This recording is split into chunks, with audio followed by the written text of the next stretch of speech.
ሰላም ጤና ይስጥልን ክቡራን የዩቲዩብ ቤተሰቦች፣ የሰዓቱን አጫጭር መረጃዎች እየቀርብ ያለው እስከ ፍጻሜው አብራችሁን ቆዩ።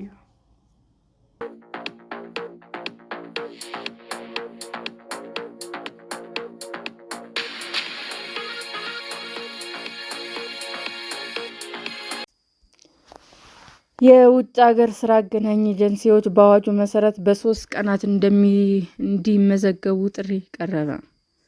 የውጭ ሀገር ስራ ምሪት አገናኝ ኤጀንሲዎች በአዲሱ የውጭ ሀገር የስራ ስምሪት አዋጅ መሰረት በ5 ደረጃዎች ምዝገባቸውን እንዲያከናውኑ ጥሪ ቀረበ። ኤጀንሲዎቹ ግን የተሰጣቸውን ቀናት አጭር መሆኑን የምዝገባ መስፈርቶችን አሟልተው ለመመዝገብ እንደሚቸገሩ ተናግረዋል። የስራና ክህሎት ሚኒስቴር ትላንት ጥር 19 ቀን 2018 ዓ.ም ባወጣው ማስታወቂያ ነባርና አዲስ የውጭ ሀገር ስራ አገናኝ ኤጀንሲዎች በአዲሱ አዋጅ መሰረት ምዝገባውን ለማከናወን ዝግጅቱን ማጠናቀቁንና በቀጣይ 3 ቀናት ውስጥ በደብዳቤ ምዝገባ እንዲያከናውኑ አሳስቧል። ኤጀንሲዎቹ በ5 ደረጃዎች ተከፍለው እንዲመዘገቡ በአዲሱና በኤጀንሲዎች በኩል ተደጋጋሚ ቅሬታ ሲቀርብበት በነበረው አዋጅ ቁጥር 1389/2017 የሰፈረ ሲሆን ሚኒስቴሩ ለ5ቱ ደረጃዎች ምዝገባው ሲካሄድ ኮታ መኖሩን አስገንዝቦ በተጠቀሱት ቀናት ምዝገባቸውን ለማከናወን ሲያመለክቱ በአዋጁ በተደነገገው መሰረት ለመያዣ ተብሎ የተቀመጠውን ገንዘብ ቀድሞ ማስገባትና የምዝገባ ሂደቱን መጀመር ይኖርባቸዋል ሲልም ገልጿል።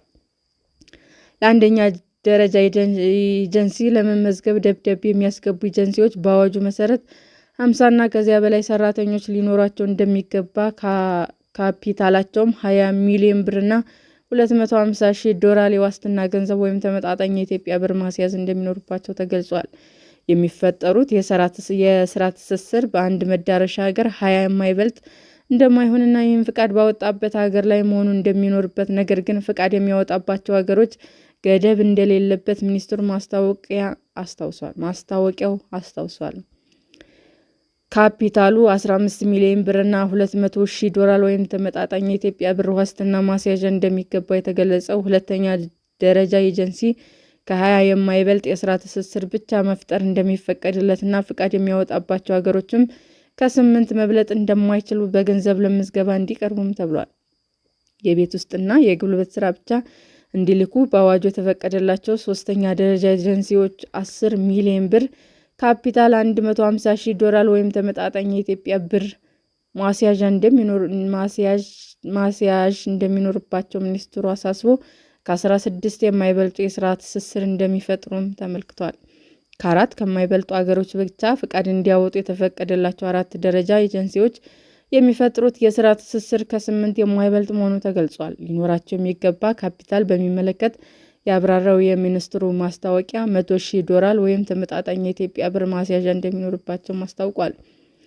በአዋጁ 5ኛ ደረጃ ላይ መመዝገብ አለባቸው ተብለው የተገለጹ ኤጀንሲዎችም 5 ሚሊዮን ብር ካፒታል ማስመዝገብ እንዳለባቸውና $50,000 ወይም ተመጣጣኝ የኢትዮጵያ ብር ማስያዝ እንደሚጠበቅባቸው የተገለጸ ሲሆን ከ4 የማይበልጥ የስራ ትስስር መፍጠር እንደሚጠበቅባቸው፣ ፍቃድ ማውጣት የሚችሉበት ከ2 ሀገሮች መብለጥ እንደማይችልም ተደንግጓል።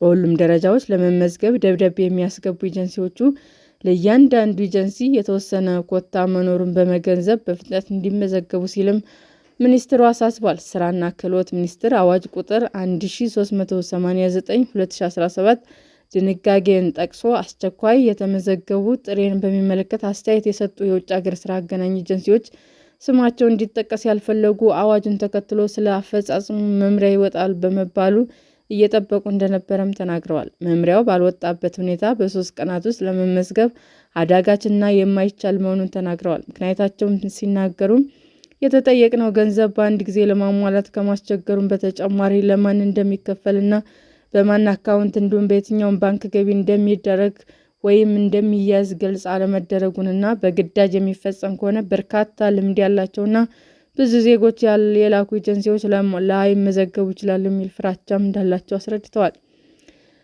ይህም ደግሞ በስራውም ላይ ሆነ በተለይ በተላኩ ዜጎች ላይ ችግር ሊፈጥር ስለሚችል ሚኒስቴር መስሪያ ቤቱ በድጋሚ እንዲያጤነውና የሚመለከታቸው ባለድርሻ አካላትም ትኩረት እንዲሰጡበት ጠይቀዋል። ሰላም ጤና ይስጥልን ውድ የዩቲዩብ ቤተሰቦቼ እንዴት ናችሁ? አዲስ ጀማሪ ነኝና ሰብስክራይብ ያደረጋችሁ አበረታቱኝ። አመሰግናለሁ። ክቡራን የዩቲዩብ አድማጮቻችን ለሰዓቱ ያቀረብኩላችሁ አጫጭር መረጃዎች ይህንን ይመስል ነበር። በሌላ መረጃ እስክንገናኝ ሼር፣ ላይክ፣ ሰብስክራይብ እንዲሁም ቢቀርብልን የምትሉት መረጃ ካለ ኮሜንት እያደረጋችሁ ቸር ቆዩን።